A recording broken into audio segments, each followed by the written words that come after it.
En fait, je n'attends kubona problème mu jeune. En fait bamariye si jewe nabarondeye. Je n'attanga kubona problème mu jeune, ndavuga ni ariyo problème yuko abavyeyi twese twakuza ta sexualité batwigisha. Sinzi ko mubizi twese. Donc moi ça fait histoire yiwe ahubwo no gucréer émission yuko gera twese twayibwiye ubwa mbere. Moi je vous amène la science à vous la pratique kuyi partage. Retahura nyakugiye uja kwivuza ku muginekologue atari umugabo. Ari umugabo. Hari umusonga wa ovulation yazi. Mugabo uramushaka ku muti. En fait numubaza donc ukeneye ati ndangira umuti. Je yari genre ndakurangira umuti ndagucoaching ko bikora hama muri pratique tu vas voir les résultats. No gufata risque ukavuga ati ndazi yuko iyi projet ndashaka kwibwira abantu ugasanga ejo bakayikora batakubwiye vraiment ni malheureusement ibintu bishika mugabo kino reste rien à rien malheureusement kuko na Benari ngaha na Jendi ngaha namwe muri ngaha hari abandi bantu bakora ibintu la même chose que nous mais non mugabo gumufise touche authentique wawe unyine wowe bintu vyumviriye faut pas avoir peur yuko abantu muvana wowe uvuga ati ndazi byo ndimo ndazi byo ndiko ndaja abantu zojana aussi longtemps yuko ama ego ibintu byanyu biri alinye aba universitaire muri sondage nagize amashugwe donc oya genre muri sondage nagize aba uyu reba mayisugwe ubunya yaga amashugwe gusa bana babaza bana banorizana bamayisugwe bamayisugwe bon baza témoignage yanje nuko yari yasiko ndarigumana ngaho rero ubunya yaga amashugwe gusa.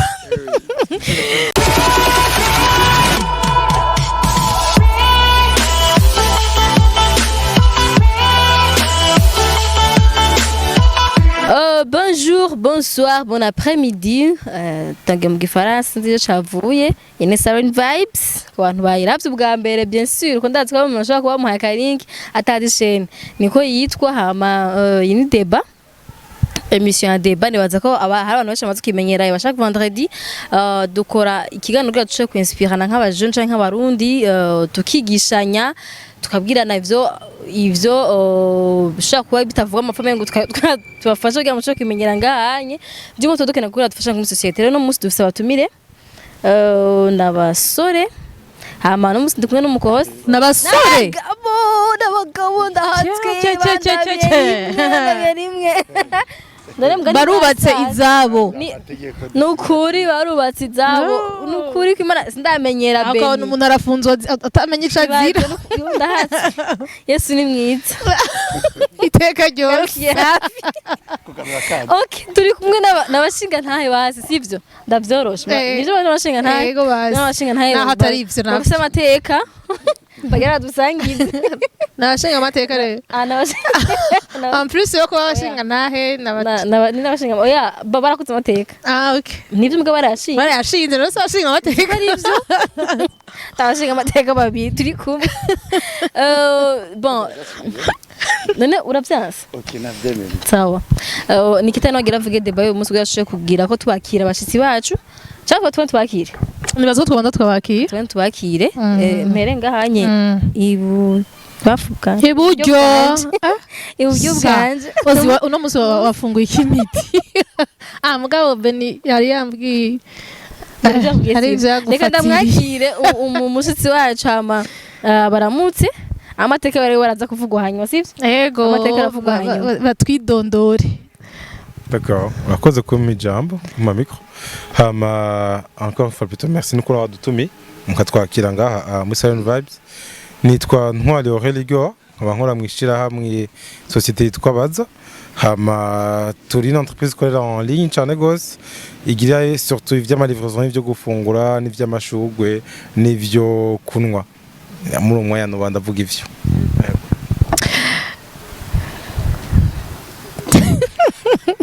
Ego nanje ngaha mu buryo iwanje ndafise uyundi mushinga amateka ndafise uyundi mushinga amateka twaherukana akakana taragashirako impamvu zancanze niyo twaherukana nibaza ko ariho yaheruka mu kiganiro ura tugarutse yarahinduye etat civil ubunye ku mwidondoro yo haraza kuja ko monsieur hari n'amakomantere aza guhinduka Oya, bavuga monsieur Chahorako ndibaza monsieur Chajako naho atoba bashubunye hacaja ki reka twumvirize idondore nawe Bon voilà, babigize birebire twarose amasitati bashinga amateka donc voilà ni Beni ndayishimiye muranzi hambasi bwa mbere nje kotswa ibibazo n'aba bategetsi babiri donc yego nkora muri twubake hanyuma twubake ikaba yigisha kandi ikakurikirana abantu mu vyerekeye ubuzima bw'igitsina n'ubuzima bwo kubaka akabazwi nka Beni sexologue. Ego rero turabaha ikati mwese nkuko rero muhejeje kuvyumva turasubira nanje kubaramutsa nanje nirinda Nikita hama turi kumwe n'aba directeur nawere gucuma mu directeur muri batatu aba bose n'aba directeur je nigenga muri uyu mwanya uyu mwavyumvise ari muri twubake niwe yayitanguje niwe mukuru wayo nawe nyene muramuzi nawe nyene turata kumugaruka ko mwese ngaha murabaza uyu munsi none gashaho ibintu tugiye gukora biragukorako hanyuma turi kumwe kandi na CEO wabaza murayizi ujye namye mvuga ameze ni wa muntu abazwi atazwi ibikorwa byiwe cyane biravuga gose cyane ngaha cyane ngaha mu gisagara cyacu ca Bujumbura baza murayimenyereye cyane ku bantu bari mu bitaro bashaka kugemurirwa abantu bafite ama anniversaire bashaka gutuma ibintu abantu bashaka kugira surprise abakenyezi babo canke abashinga ntaye babo urumva byose muri baza uracayo hama bigakunda ko mwubaka mukuba ku bucuti n'ubucuti birafashanya kuko urumva ugiye gutanga tujya dukeya y'ama attention ugasha kuribaza biragufasha kubaka abwenge buko buraza be urumva rero turi kumwe na bano bashinga ntaye babiri n'abantu bakiri batoya murabibona mu myaka ariko bakuze mu vyiyumviro bakuze kandi no mu vyo bamaze gushika ko uyu munsi kumbure bafise ico bamariye igihugu cacu bamariye urunganwe bamariye societe nk'akarorero jewe Aurel twariganye mugabo ubunye urumva n'umubosi diregiteri nanje nkiri ngaho onye gucyo nciyaho reka kubera twatanguriye kuri Aurel mu kwidondora no munsi baza imaze igihe kingana gute wavuze si je suis ego tugiye kuvuga ku bintu entrepreneuriat aba jeune ukwiyungunganya mu ba jeune ukwironderera akazi apana ko turindira ngo jewe ngo ndiko ndigiki ntegeza gukora iki canke ngo jewe ngo ndiko nigiki kubera mfise umuonkre kanaka akora hanaha atwara ikinika azoca nshirayo mbega ahubwo uyu munsi ko tubona abajene benshi hari chômage nini ya cyane ko tubona abajene benshi baheza amashure yabo bakicara muhira imyaka n'iyindi barindiriye ko baba onkre bazobahamagara barindiriye yuko bazoteba bakaronka kakazi ko mu biro kubera benshi niko miliyoni 20 benshi n'ibyo bibaza reka rero twatumiye bano bamaze kugera ku rundi rwego kugira ngo batubwire mbega batoboye gute kugira ngo uyu munsi babe bari ico bari ubunye kugira ngo uyu munsi babe uvuze ico kintu cabo umuntu wese ababone umuntu wese abone ko yobigirako nico uno munsi dushaka guhagarara ko Aurel uyu munsi ego tangure kuri baza hama turagaruka kubaka ego nakoze ko ntangurira ko baza officiellement yatanguye le 4 avril 2017 officiellement parlant nshaka kuvuga yuko twaronse NIF le 4 avril 2017 ico gihe je sinari mu Burundi wanashaka nari nagiye procuration ma sœur yari ngahe Bujumbura kugira binkorere ko sinari nagiye kwishura hanze muri Suisse mu nyuma l'idée a fait son chemin mugabo nkuko ntari hari kugira ngo mvushaka kuvuga ati nikunde kurikirana du jour au jour ntivyako birakora neza donc après je suis rentré en 2018 avril 2018 ntangura kuvyirukamwo nubwo ariko baza vya vrai yatanguye gukora neza plus ou moins partir de septembre novembre 2018 batanguye gukora vraiment mvuga ati on a commencé avec une événementielle où twagira amatike y'ama événement nzeya dukorana na ba Rasco na ba André na ba DJ Paulin et puis buke tuvuga ati maintenant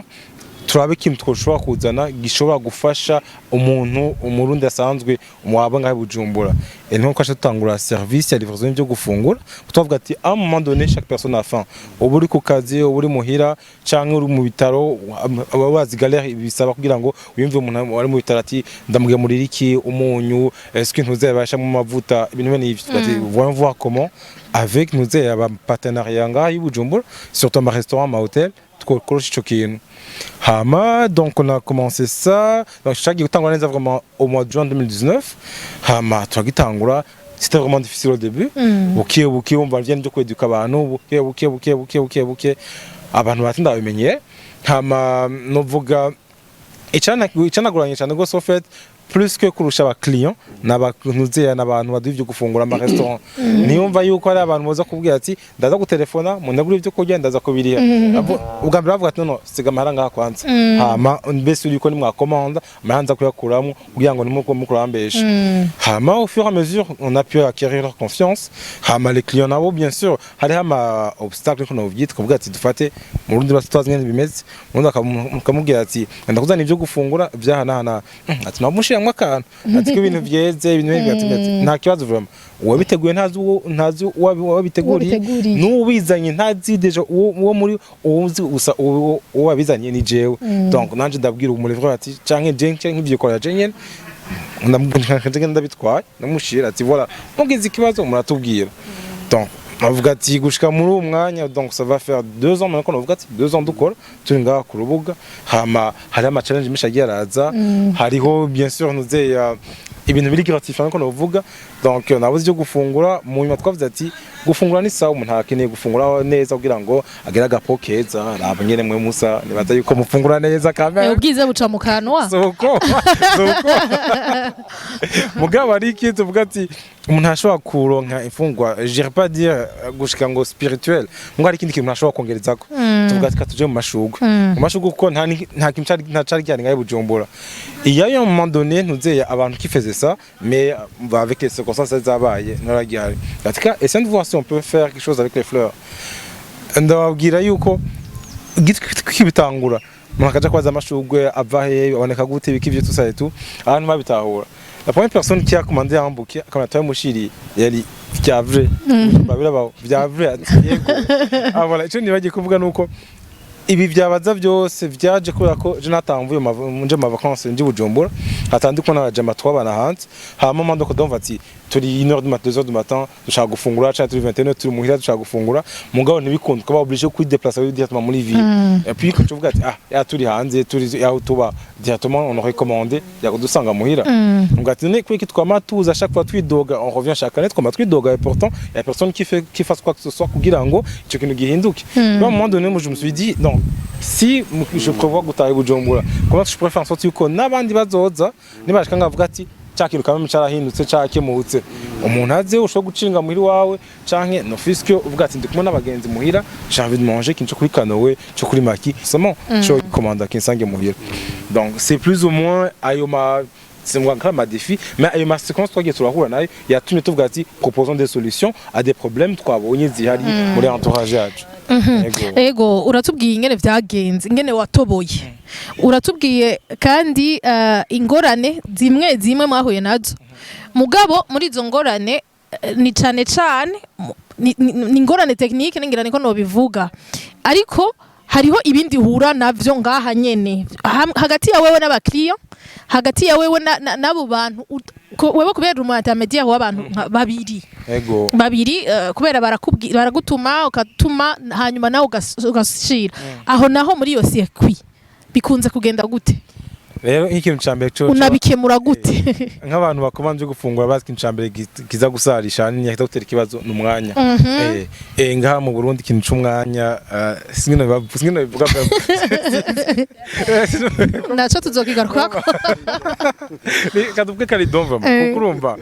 ndagwakara ukoroshe twe tura mukira dombwiye ati ndi muhira nshaka kunuze gufungura ampule yo kuri maki ati nta kibazo twamuproposa différents ampoules zihari dutelefona kuri maki bimeze gute umwanya ngana gute 35 minutes tukaja kuri maki muri za 35 minutes umuriro akaba karahegeye ukazibona ikintu kibonetse après 50 minutes gacererwa 15-20 minutes le client tabo l'averti comme ati byacerewe kuri maki malheureusement twabaye obligé kurindira kandi tubaza gucererwa encore namwe à votre niveau usanga bumva nitwiga usanga nkura cinyura baba barajugaye cyangwa kuri ambutera usanga nk'ini commande gushika mu isaha imwe c'est 1h30 2h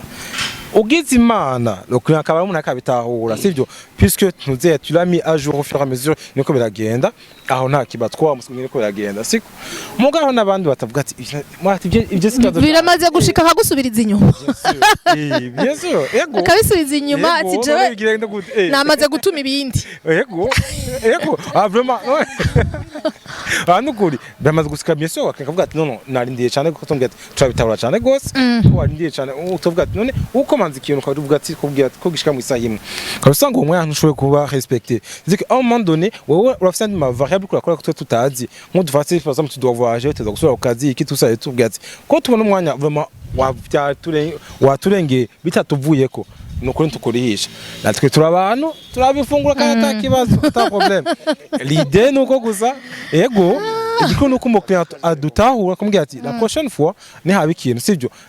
twabwiye exactement ngene bimeze ati mugabo prévoyez juste au cas où nozeya akamarge gato yikumwanya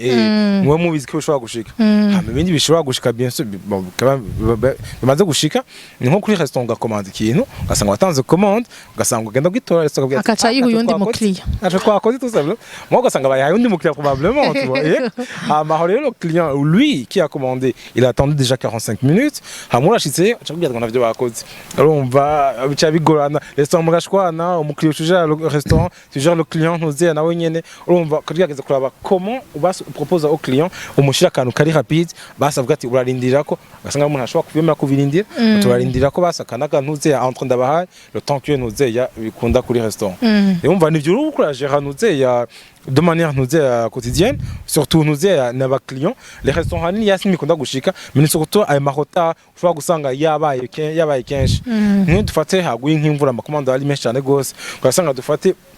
usama amakomando menshi ukurajera donc kupanga umwanya temanye yuko nko bija mu Kinindo ibindi kaja ku Mutangano ibindi kaja ku Mutanga Sud zo gupanga bari batemanye yuko ibintu bigenda byose bimeze neza et surtout bishushe uko sasa hari ku commande wacu hama tukuzana ibintu bikanye uje kubijya urishe microonde hama widog nutukubwira ati si ukomaze ikintu kaza kitameze neza nturundi ruhogomanga vama urira tubwire kuzana ikindi kimeze neza uko on fait payer à ces chaînes de service quoi tuvuga ati hariho ni service nozeya une qualité de service dushaka gutanga donc nta kuntu wo kora commande ikintu uronka idashaka mu kwa nduce wikorera tugenda uhare unozeya uvuga ati bajyana bameze neza non tubwira ati nibyagenze neza hama de trouver une solution qui te convienne forcément puisque tuvuga ati wa taper pour ça donc et nuko bimeze neza reka dutandukire kuri Beni naho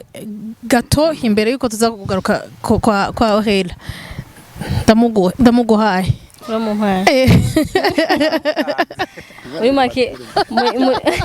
muri make Beni dushaka kudushingira intange ibintu byatwubake d'abord byakujemo kuko wubatse kubera yubatse hirya ariko akaca afata akegeranya ingo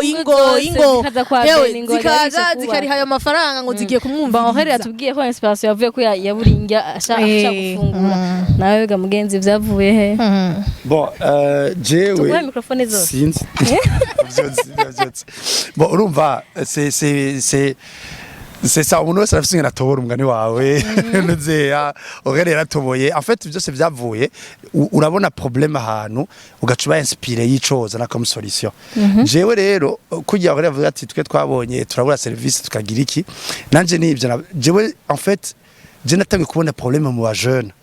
en fait ba marié si jewe nabarondeye je natangiye kubona problème mu ba jeune ndavuga ni ariyo problème yuko abavyeyi twese twakuza ta sexualité batwigisha sinzi ko mubizi twese ni donc umwe sarafise histoire yiwe ahubwo no gucreate émission yuko genda twese twayibwiye ubwa mbere donc à certain moment ndabona ko ariyo problème yuko twese twakuze aba donc la première fois uravyumva hama ndayibonye gutyo bica biva mu entretien nagira n'aba jeune muri monde ya evangelisation donc muri église catholique ndumva ko presque aba jeune bose bakubwira ati je papa cyangwa mama tugira tuyaga ivyo bintu d'où j'ai créé utu atelier privé vacances de Noël vacances de Pâques mugabo jewe naca sibra abana bavuye mu mashuri y'abavyeyi batunze genre école française école belge ngaca ndisha ati aka kateriye abana pour participer une semaine 50 000 urabibona hagacaza abana nka 50 60 uravyumva hama je naca ntegura ngaca ndayibigisha comme nari natangiye n'ama formation ya sexologie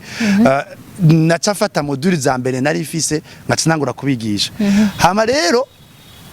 nta ide nimwe yo gutanguza abavyeyi nari ifise kuravuga ati mu Burundi urutubatse ukoranya abavyeyi mugabo icagiye kuba nuko abana batashe muhira barapartage abavyeyi babo.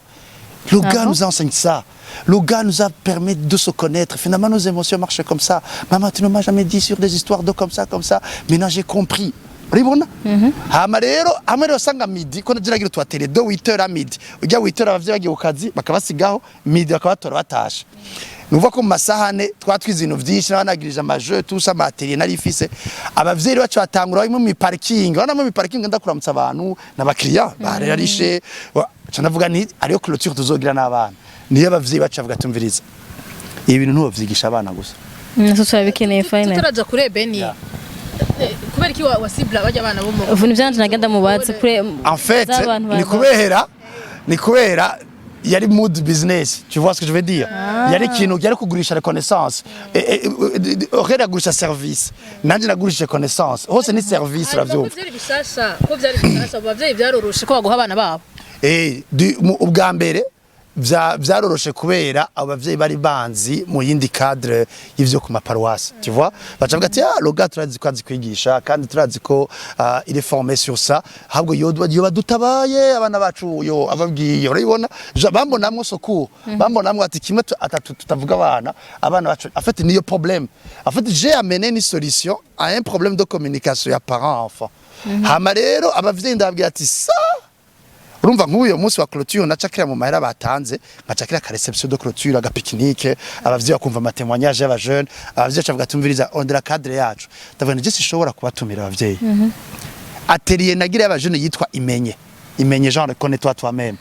uratahura niyo yari business nagurisha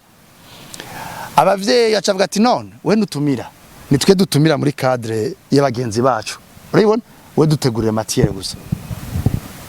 je me souviens, c'était le 21 mars 2016. Niho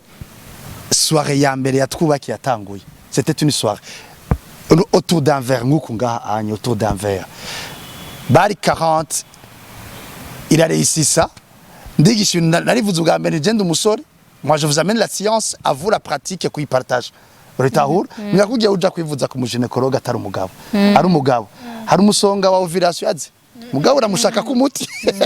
en fait numubaza donc ukeneye ati ndangira umuti je yari genre ndakurangira umuti ndagucoaching ko bikora hama muri pratique tu vas voir les résultats tu vois bica biraryoha baca basaba ngo bize biraba chaque semaine ndabya tune mweno barihisha gute gavyananira kurihisha parce que c'était la première fois ndabyananira kurihisha Ohere sinzi ko kurihisha vyatanguye yari yakoze business plan oya nta na gato yo fait zari bigoye tugitangura no navuga ati il faut que le service imenyekana en fait hama natangwa ntuzi avec des prix no cyane gose et au fur et à mesure kagenda babona ati ebuye ndafise charge il faut qu'on adapte le prix on un moment de l'occasion le prix d'équilibre permettre yuko ukora akazi ugashobora gwemba bakoze ni gaba yego en fait rero urumva kuri Ohere yogmenta prix selon les charges. Jenanje kugira umenyeke service nabahamagaye kwa gusa ndavuga ni jewe muri sororera gusa siko hama jewe mbe performa babone service ntanga urazi yuko baryo bavuze ati la prochaine séance nukurihisha kuko nakarimo kabari turajya 100 000 200 000 ari kuyica atacu tuko turagira a partir ya connaissance kuko bara intellectuel hewe ndiyumvira urumva ko kameze ari ways zitandukanye na Ohere ndiyumvira ni mbere urisha akadimire wori ya senkani ndabura ngene gize cyane ati okay tworosha ibintu tout droit jewe muje muzoterera uko mubishoboye sero ko abayituce bazo baraterera jare baterere uko yumva yanyuzwe irega nagiye gusanga joganye plus que agatike ka 10 000 20 000 nokoresha ugasanga n'umuntu atanze nka 300,000 d'un coup ati ndagutereye undi atanze 200,000 donc yaciba gucyonye bica biraduga hacaba rero imenye ikivyara activité yatwubake moi j'ai osé mu Burundi nta byari biriho mu nyuma rero c'est en 2018 qu'on a créé l'entreprise d'une façon légale. Donc kuca muri API amanda yuguruza comme kugurisha ama service ya formation la counseling hama mu nyuma rero cyabiraduga ubunye ngeze à peu près à plus de 2600 mariés. Ah bon? Ya batangiye ari 40 en 2016 ubunye yabigeze à 2600 mariés ubu nawe urumva ugatsanga umuntu acaronka rero ama marché je en fait les services zanje ubu sindazigurisha ku bantu ndazigurisha kuma bailleurs. Tu vois ce que je veux dire? Et dès que vous avez cette activité, vous pouvez kuyiterera bikagenda gutyo voilà. Bon nibaza ko ta business n'imibura ama challenge. Iyo yohoro ukorana n'abantu abari problem ushaka kusanga uhaye conseil iyi famille couple ikundana mu gusanga baciye bahebana. Kandi ko ari watumye uko umuryango ubayeho si kujya ubayeho umva ni ibintu bigoye gose antuka twumve naho ingorane zaciye zawe n'izi challenge ya mbere comment est-ce que wigisha abamari utubatse iyo yari ya mbere apana bisanzwe en fait naciye nora inyishu tu sais parfois il faut protéger ton business orera ashaka kwabizi hari abantu baza bavuga amajambo juste pour te salir ni nkibi byose watanguje cheno nyabuza abantu baca baduza buzz urabibona il y a des réponses professionnelles zugukasa umuntu abaje kugushira obstacle mu nzira yawe. Urabibona ariyo nk'abantu baduza ati none muhungu arababesha abigisha ari umusore yagize iki tukosora abivuze hanze na problème jewe je fonce aje kubimbwira gucyanye cyo ndabwiye ati okay we wubatse ndaguhe micro uzurigisha niko bababwiye yego nico ndabishura Claire we wubatse ndaguhe rama ndaguhe marche bigisha ibindi ko ndavuga ubivuga acha yewe tworoshe tant que utabishoboye tu t'écartes de mon chemin et j'avance indi challenge yari iriho yari tu oses dire ça mu Burundi bo je umengo ndarangera umogi peut-être umengo ndasara mu mutwe mugabo navuze ni foko je ndabivuga muri cadre atari gushega abarundi nibazo babesha ngo nibavuga sexualité kitamante ahantu hari trop de pratique sexuelle iravugwa gusivugwa mu makadre ahubwo nibaza ni wa muco wacu ngirango sino nibaza ko ahantu hambere uzosanga abantu baryohewe bicaye bariko barayaga henshi hazo bariko havugwa ivyo bintu ivyo bintu niki nivyo bintu bavyitagute batwugarira kugira nibugare cyane uravyumva donc ruva Jeffrey bagenda bivuga abantu nibabeshanye ngo mu Burundi nibivugwa peut-être bivugwa kati ya papa mama papa bana nkuko nyene ku mategeko cyane je nibaza ko nahantu hose ni biravugwa gira analize urabe hari kiyago giteye ubwoba alors donc ugenda urabe ku kazi ku mabiro mu association mu club mu marigara havugwa sexualité gusa hano imereke hitavugwa entre les parents les enfants niyo umengo hari tabu et là c'est là où moi j'ai profité mugabo chandagira indi challenge iriho yari genre wewe tuyoze kwivuga genre publiquement urabona gucya hama mu nyuma barabona le contenu que je donne barabona les modules que tu donnes hama mu nyuma ugacuronka quand même uraronka avale uraronka avale yukugurisha kujya uvuga uti hariyo ministère itwara uko nkuko bayogera hariyo ministère ya commerce na je ni ministère ya santé et éducation baba kuzi yo business kuyikora nakujya mwebye muri communication CNC donc business yose ukora hariyo ugwego rwa leta usanga ruyigize ruyiraba donc aco bimenyekanisha bakabona kutakora ibintu biri perverti uzanye ibintu byishura problème hama bica bigenda uko rero novuga yuko muri comme yabivuze il faut oser à partir ya talent ufise canke ya compétence canke ya inspiration oser uzane solution kuri problème iriho nukuvuga harimo amahera je te dis harimo amahera tambie que mare harimo amahera quand même nusega tiko quand même nusega nutunga cyane mugabo urabaho none amahera ahari ntavuga kandi nta numwe yegera yemera kandi n'aba boss bose baguma bayiruka ko gusiga uyu mwanya haro kiza atanyishuye ntibirashika ugasanga watanze conseil itariyo sinibaza ko apana itariyo ahubwo nibaza ko yari mambata basi yego itajanye niyo en fait bigasanga bizanye ama conséquences Lindira gato apa oya ahubwo jewe nigishije assemble siko nzana ikintu cha connaissance générale. Par contre simvuga ikintu kijanye na couple ahubwo mvuga ama ibintu couple yose yirokariza ati jewe urya ndi harya. Par contre igira gishika nigihe mambata ishobora kubishika si mauvaise information mba ntanze ahubwo ni information mba ntanze bo badakeneye kwakira urabibona bo itagiwera amatwi yabo aho rero n'amamenaso yaronka mugabo aho yaronka jewe barigeze kunyandikira ikete officiel abantu nazi barambwira ati wewe mu bisanzwe wewe waratoye strategie kugira uze uraryamana n'abantu b'abagore n'abakobwa biraba officiel baranyandikira ikete mugabo sinabamenya baribo aprexita umwe yaraje ndamusovya hano muri accident yagize yamusova umuntu yakomeretse ukabona hano ni saa 5 y'ijoro vuka cumutwara gacabona ko ari wowe rakuzi je nawe nzi uribona mu nyuma abonye ico ciza namukoreye niki biramuculpabiliza avuga ati je nari mu team yakwandika ikete il y a 2 ans abo ubura yari na team yari team kandi donc bishagera no challenge ziriho rero ni nkuko usanga ari ivyo onye ugasanga nuko iki impamba atari yagazaho kenshi abantu muri sexualité ntibakunda ko babwira ukuri kumukura kuri style de vie yarabayemo uribona ugasanga yacabwiye ati no mviriza ivyo ni ivyawe sha ivyo reka sha hongeze nk'uwo mbwira nigisha aba jeune babana gitamuhira hamanje kwigisha nk'abakiri bakobwa bagurisha umubiri hama nkabajya nze kubabwira nk'ivyo mbwira abana baba batamuhira iyo ni mambata tu vois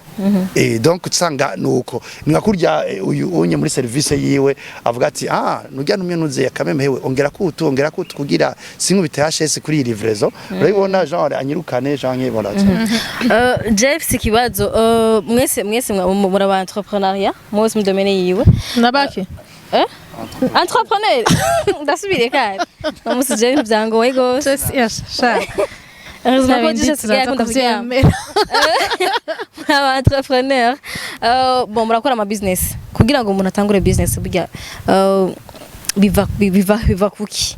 ko murashaka kuba afise umutahe afise amahera mugabo ugasanga nta kintu cha business kiri mu mutwe we nta kintu yumva yokora kugira umuntu aronke inspiration gukora business bihera hehe canke bon sinzi ko gute mu motive wandi kugira ashobora kuvuga ati okay urashaka gukora business ko bavuga ngo buryo hari vide mugabo ugasanga ama idea niyabura nta yahari comment ama business ahubwo yobagwira kuko twari navyo badushikariza gukora Indira imbere yuko muhe ni bon mugabo ngira mbaze kugira baca bigira ko bishura Beni kuvyo yaravuze yavuze agitangura ko nta kiyago gihari hagati y'abavyeyi n'abana kubijanye na sex ego none kuva muri 2016 wowe waratangwe kuvyigisha gushika uyu munsi haciye imyaka 5 hariho ihinduka umaze kubona wewe hari ihinduka umaze kubona mbega muri iyo miryango baratanguye kuyaga n'abana babo kubijanye na sexualité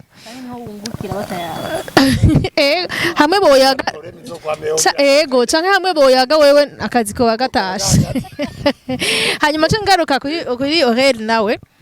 bon co kiza kuba kibafashe mwese kirabaraba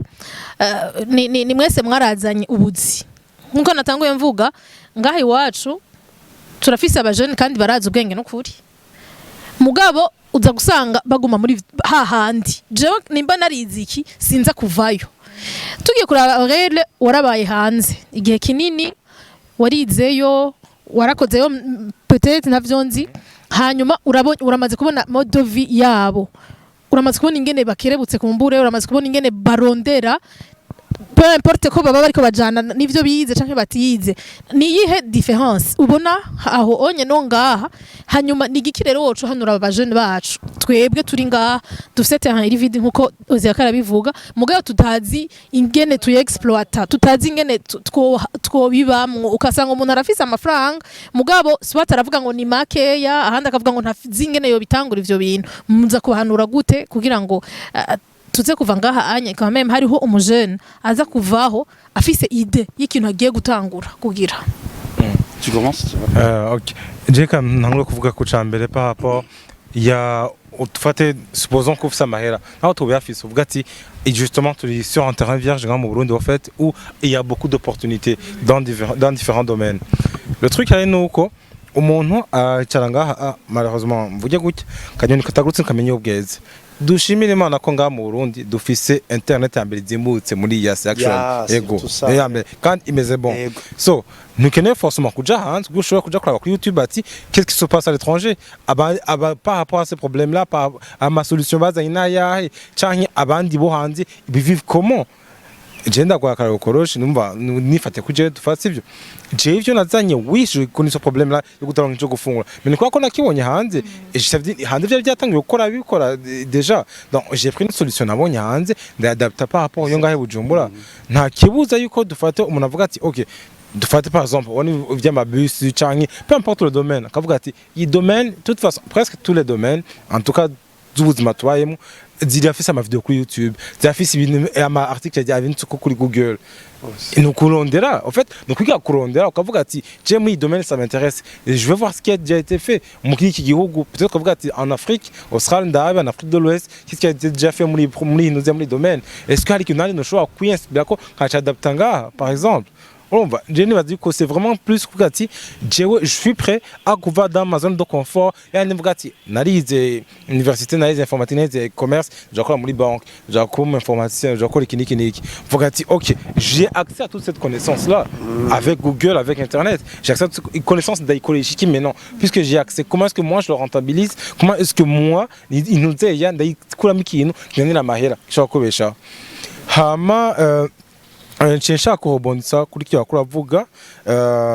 pardon voilà cyo kuravuga tunze cerekeye abantu nko usanga bafite uburyo nabo sivyo afanye nshaka kudisanga abantu babiri hamwe nafise adafise uburyo mugabo kiva avoir une idée sivyo aburinge nabishira nuzeya mu ngiro aburinge nabitangura malheureusement sivyo kandi ari amakuru usanga kugira ngo n'office kishobora gutangura isa amafaranga menshi malheureusement usanga n'undi afise amafaranga mugo atanga bahurira mbane heureusement yuko ama plateforme nkaya hari n'abandi bari kwagira ama effort justement abo bantu bafise uburyo n'abafise ama idée et justement je me dis que nk'umuntu akatwumviza umuntu akavuga ati OK si j'ai un projet bien entendu il faut oser comme bileka bivuga no gufata risque ukavuga ati ndazi yuko iyi projet ndashaka kubwira abantu ugasanga ejo bakayikora batakubwiye vraiment ni malheureusement ibintu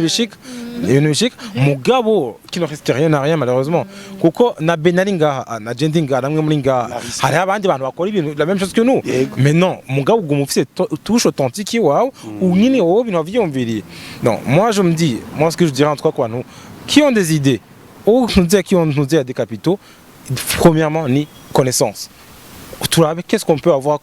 la connaissance qu'on peut avoir comment est-ce que tu rentabilises comment est-ce que tu colles muri aho turi twebwe et à partir de ce moment-là on va avec vraiment l'accès d'office il y a moyen vraiment de faire beaucoup de choses en tout cas Jikinjo amvuga tout chaque année carrément presque tous les 6 mois urabona akantu gashasha kavutse muri town akantu gashasha naho kabara akantu kavugafashe ikintu gisanzwe gihari kakagihindura ni ikintu gishasha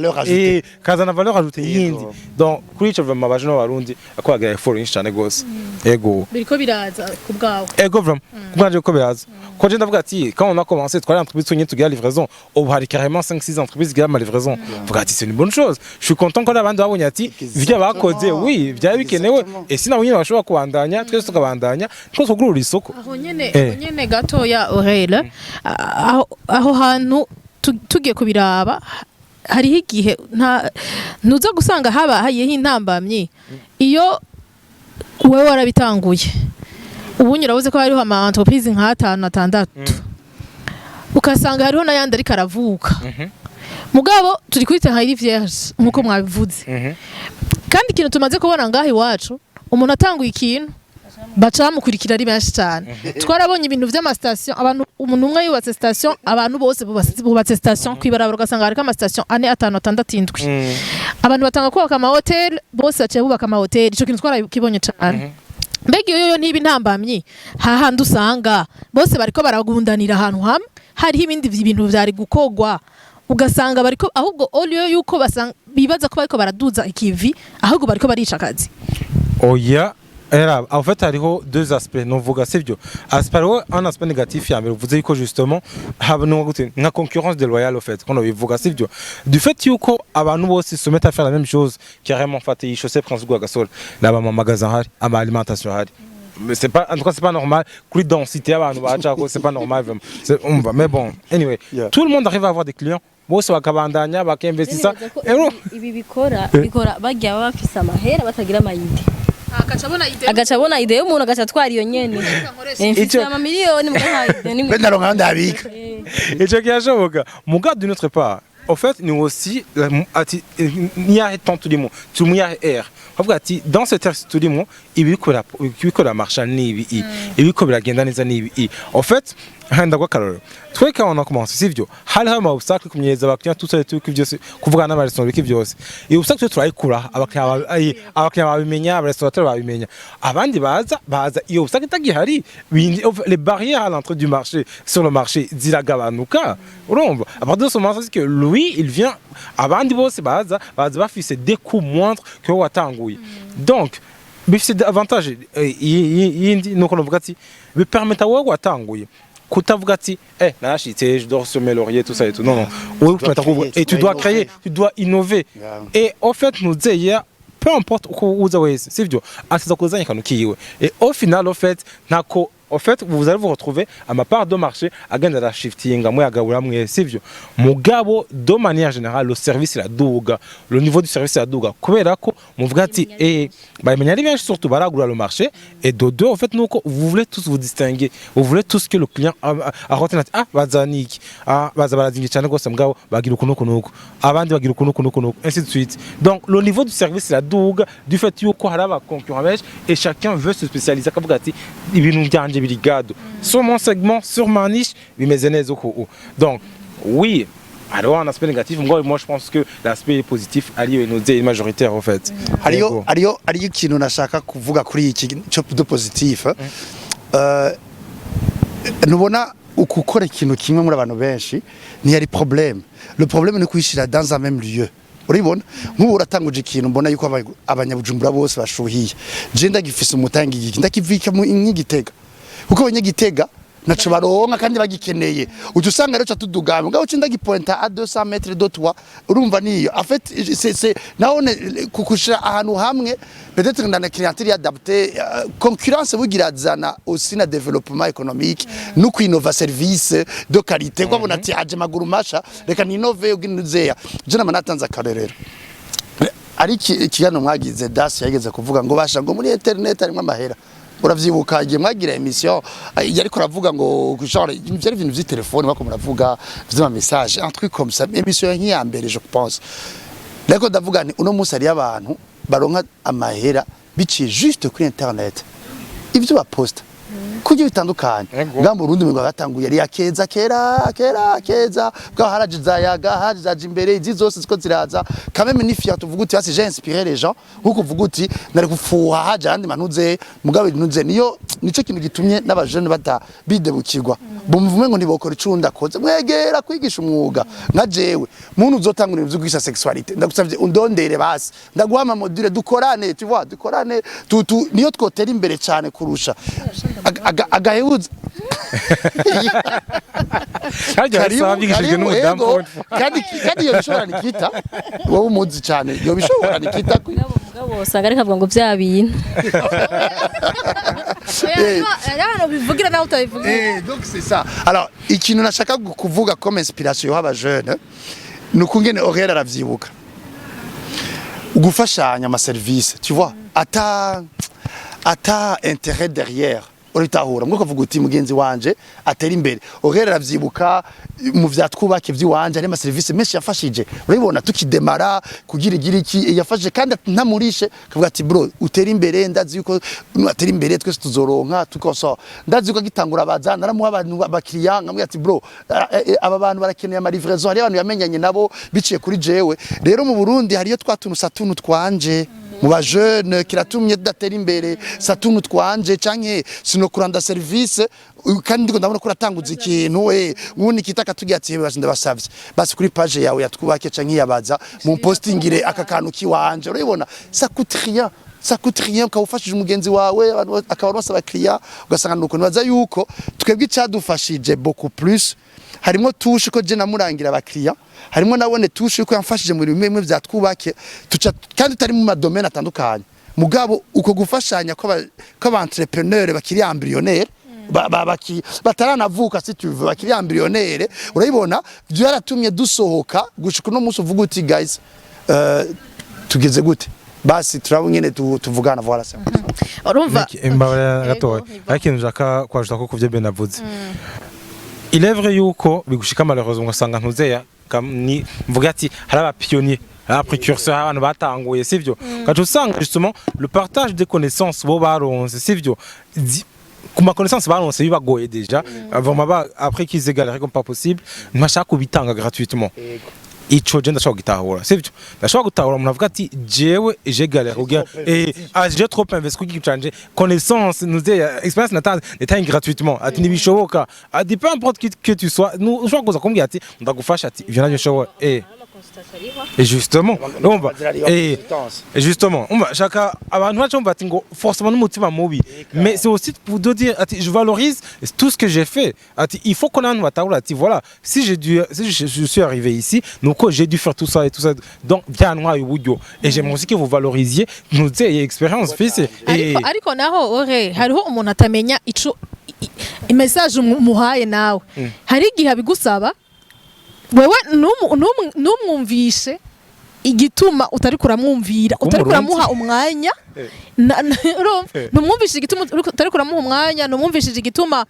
udashaka ivyo bintu kubimufasha wewe directement interpretation aja kubiha niyo y'umutima mubi ariko umwe mubwiye uti sha ibi bintu ukuntu bimeze kugira bigende uko nawe uri sacrifice ugira nawe uragira ibi nibaza ko ivyo onya ari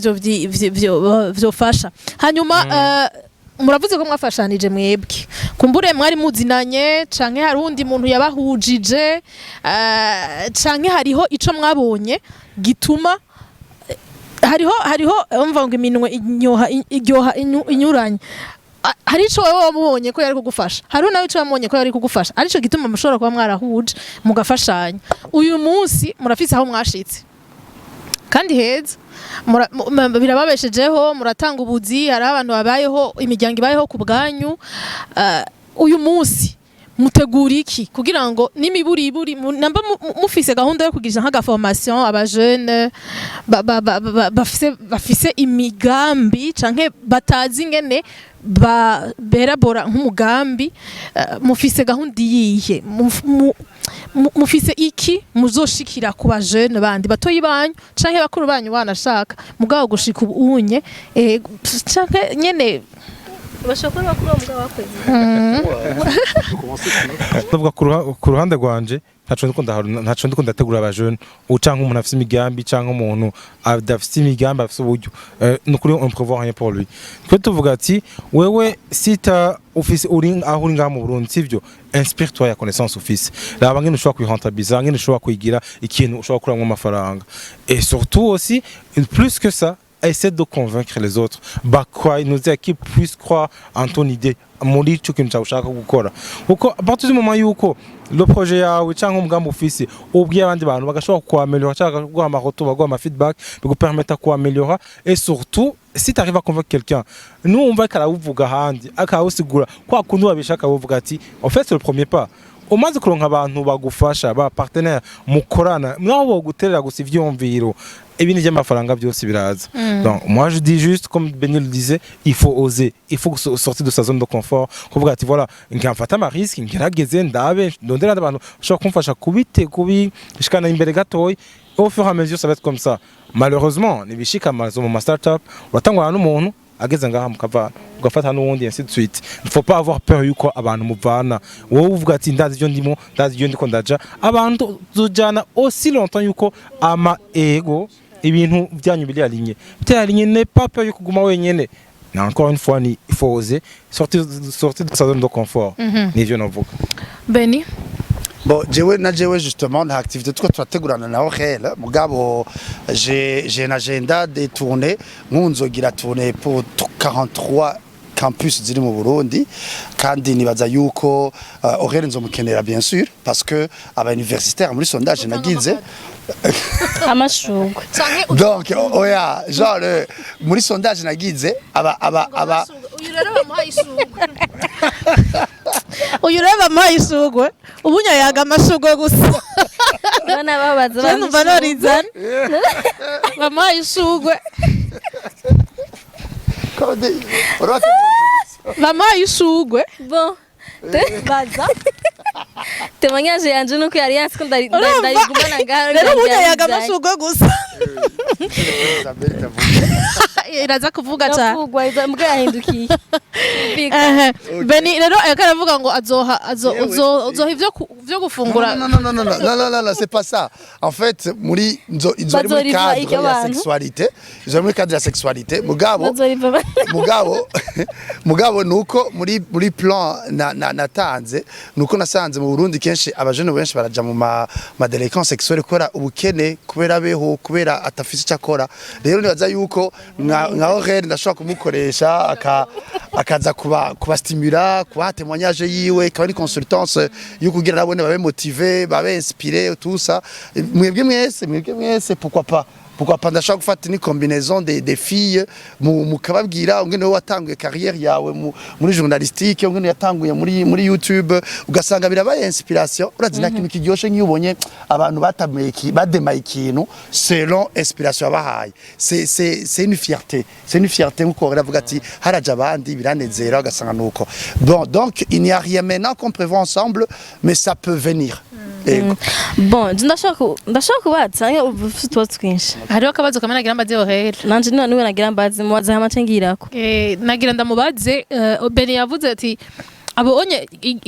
nkiriko ndabaza nti none ntusanga bariko abo bantu bagaruka kubandanya bakora vya bindi ugasanga bariko baragundanira ahantu hamwe kandi hari hahandi botoborera nashaka kubaza rero Aurel ubunye ariko arakorera i Bujumbura yavuze ko amaze 2 ans akora officiellement nta mugambi ufise wo kwagura imbibe kwagura ukaja mu ntara zo hagati y'igihugu kubera ayo ma service ukora nga n'ahandi barakeneye hanyuma no ngaho iwacu ntukora 24 sur 24 nta mugambi nawo nyene ufise wo kuzego. OK bon je d'abord premièrement kugashuka shuga yanje yavuye muri baza nibaza umuntu ari ndungiki nibaza ari mpaye twumvikane batanga amashugwe nkayo n'ayandi menshi kandi meza cyane ndavuga umenganije na yaronse OK ari mpaye ko batashugwe narebwa muri baza nta nige hanangwa ari bwaro yo none ko atanarira yarumye OK mfise ikibazo bon ishe nikurikirwa n'abantu benshi samundi gusaba nabo hanze barayikurikirana by'umuntu umenga two inspire abo ngaha nabo hanze abantu benshi usanga bari hanze bidoga tubona ikiyo twakora mu Burundi sesi hari ababona ama idea y'ibintu babiha mugosanga hano barazi ko bitari mugabo barabuze ukuntu babikora cyangwa ugasanga ntibafise abantu bo kwizego bo bikorana ugasanga afanye ide n'amafaranga byose abifise mbwa birabiranse ko abikora sinzi kura ko bayi hanze ngeshobora kuba ufise koma woba hano cyangwa kumo baba motiva kuko n'abarundi naho nyene amusu n'abanyene bazatanga ko watashe ni gute n'abanyene bashobora bavuga ati ni natanta hari nshikire muri business yiwanje maybe yaraduze cyangwa mutaraduga ndashike ndayisheme nguvu kwanzwa naje hama babeho bateze imbere nabo bateze imbere n'igihugu cyabo. Quand ekanangwe kushaka Nikita oui on prévoit justement nous dire yo kuduga mu ntara mugabo pas forcément avec le même service tout en Bujumbura. Pourquoi encore une fois il est question d'adapter le service par rapport à l'environnement qu'on a moi en fait. Mon vieux de prévoir c'est pas forcément avec la livraison de gufungura. Tafsien ma voulu ko twakorera ko turaba tubona azali plus adéquat par rapport à ma province y'intara. Kibazo ukurabaza wewe par rapport y'abantu bo hanze hariho ama plateforme diaspora ariko arerekana ntuze ama projet abantu bashaka investir bari hanze donc badashaka forcément prendre beaucoup de risques et ils peuvent investir dans ces projets là hama bakaronka des rendements ou alors nimaza kusita un projet sinzi ko babigize la BBN si je me trompe pas yavuze yuko izogerageza ku répertorier des projets dikine ama financement z'aba jeunes batandukanye bava mu yingi tandukanye y'igihugu hama irondera ama financement abantu en fait déjà hanze birakogwa hari cyitwa ntuze ya Kickstarter hariho GoFundMe hariho nyinshi ou t'as des projets ziri ngaho zirondera ama investissement hama bien sûr avec des espérances de rendement donc nibaza ko ngaha mu ndetse ko turaja et surtout pour la diaspora ils ont permettre nabo nyine yuko ashobora ati je peux participer à des projets ziri Bujumbura tutemane yuko nanje nataha quand même nzo mfise ikintu kindindiriye nshobora kudugana naco ego yaza ko tuheceje adafite imigambi yo gutaha barashaka kutayifita mugabo bagakorera hariya anye bagakorera ibikorwa ngaha bari hariya badafise uwo mugambi wo gutaha bon sinzi turatwineza ko duhejeje mugabo numva mega tugiye tugifise nk'ifise ibibazo byinshi baza none amasaha aragiye baza twubake amasaha aragiye twobaza tugashika nejo ariko nibaza ko baracahari nitwobakanze bahamagara kandi tubandanye deba yacu ariko nibaza ko hari benshi bigiye kuri Beni bigiye kuri Orel ku matemoignage yabo bashobora kwiteza imbere baza ko tamuna akunda ubukene nta muntu akunda ubukene vraiment oya ubukene n'umwasa abantu bose rero nimba wumvise gute ushobora kubugwanya ni biza ko ukorera kuri bimvise bavuga ati nimba hari ikintu wumvise ntucu kiryamana gerageza ushobora kugipratika arabe ko ushaka kugira cyo kumare nawe alors merci Aurel kuba watwitavye merci Ben merci bien yego uzoga kuje kutubwira ibindi bihe Ofete bane bari bamenyereye aza mu biganiro kuvuga nk'ibintu nk'ibi. Aha bari bamwiteze k'ibindi bintu. Ibindi bintu vya bindi. Bumiwe. C'est bon, mugabo d'abord mwebwe ndashimiye d'abord. Mugabo hari ikintu mbere yashaka kuvuga. Azakivuga rafa proche. Warakivuze. Ngo bakobwa baza kuduraga aba jeune marié. Azokivuga la fois prochaine. Narabishigiki. Alors gusa ico nashaka kuvuga nashaka guhereza ko pour clôturer umujene wese afite talent yiwe ni yiforme kuri internet hari n'amapere a projet gufi amafinancement aca kuri internet asumissionner yiyeseye siko yiyeseye abone gucyonye hama mais aussi abazokinira ama question bazokwaprocha Aurel jewe on pourra les donner des orientations muga ari sa mahera muzoyamanza kuri mahera consultation anyway Nikita merci beaucoup ego urakoze mwakoze namwe kandi waruberewe urakoze cyane gwaruka rero mwavyumvise ubahuke oze niko bababwiye niho mushobora gutoborera hanyuma mukiteza imbere mukaba ba directeur nk'aba bantu turi kumwe ngaha anye mwakoze cyane rero tuzosubira muri deba y'ubukurikira ego bye bye Siren Vibes TV